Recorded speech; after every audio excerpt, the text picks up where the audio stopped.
Recorded Books presents an unabridged recording of To Play the Fool by Laurie R. King, narrated by Alyssa Bresnahan. Chapter 1. Brother Fire. The fog lay close over San Francisco, the morning the homeless gathered in the park to cremate Theophilus. Brother Erasmus had chosen the site, the small baseball diamond in the western half of Golden Gate Park. Only one or two of the men and women who came together recognized the macabre irony in the site's location, which adjoined the barbecue pits, and wondered if Brother Erasmus had done it deliberately. It was his style, to be sure. The first of the park's residents to wake that gray and dripping January morning was Harry. His awakening was abrupt, as always, more a matter of being launched from sleep by the ghosts in his head than it was a true waking up. One moment he was snoring peacefully, the next he snorted, then there was a brief struggle with the terrifying confines of the bedroll before he flung it off and scrambled heavily upright to crash in blind panic through the shrubs. After half a dozen steps, his brain began to make its connections, and after 3 more, he stopped, bent over double to cough for a while, and then turned back to his bed beneath the rhododendrons.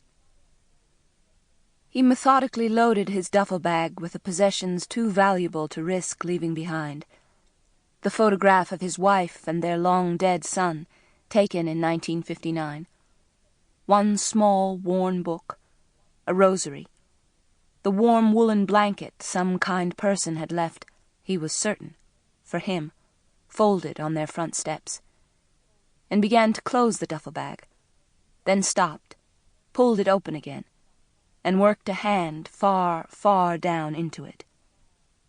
Eventually his fingers closed on the texture they sought, and he pulled out a necktie, a wadded length of grubby silk with an eye-bruising pattern that had been popular in the 60s. He draped it around the back of his neck, adjusted the ends in front, and began the tricky loop-and-through knot with hands composed of 10 thumbs. The 3rd time the slippery fabric escaped his grasp, he cursed, then looked around guiltily. Putting an expression of improbable piety onto his face, he returned to the long unused motions. The 5th try did it. He pulled the tie snug against the outside collars of the 2 shirts he wore, then after a moment of thought, bent again to the duffel bag. This time he didn't have to dig any farther than his forearm before encountering the comb, as orange as the tie and almost as old. He ran the uneven teeth through his thin hair, smoothed the result down with spit-wet palms, straightened his wrinkled tie with the panache of an investment banker, and pulled the top of the duffel bag shut. Harry took a final look around his cave-like shelter beneath the shrubbery, swung the bag over his right shoulder, and pushed his way back out into the clearing. He paused only to pick up the 3 dead branches he had leaned against the tree the night before. Then, branches upraised in his left hand, he turned west, deeper into the park.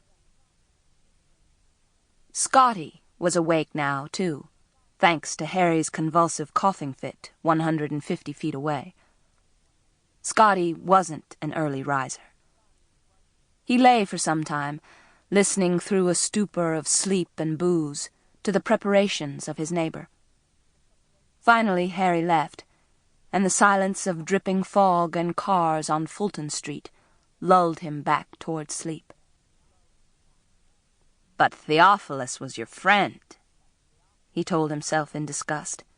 "The least you can do is say goodbye to him." His hand in its fingerless glove crept out from the layers of cardboard and cloth he was swaddled in, closed on the neck of the bottle that lay beside his head, and drew it back in. The mound that was Scotty writhed about from Sample complete. Ready to continue?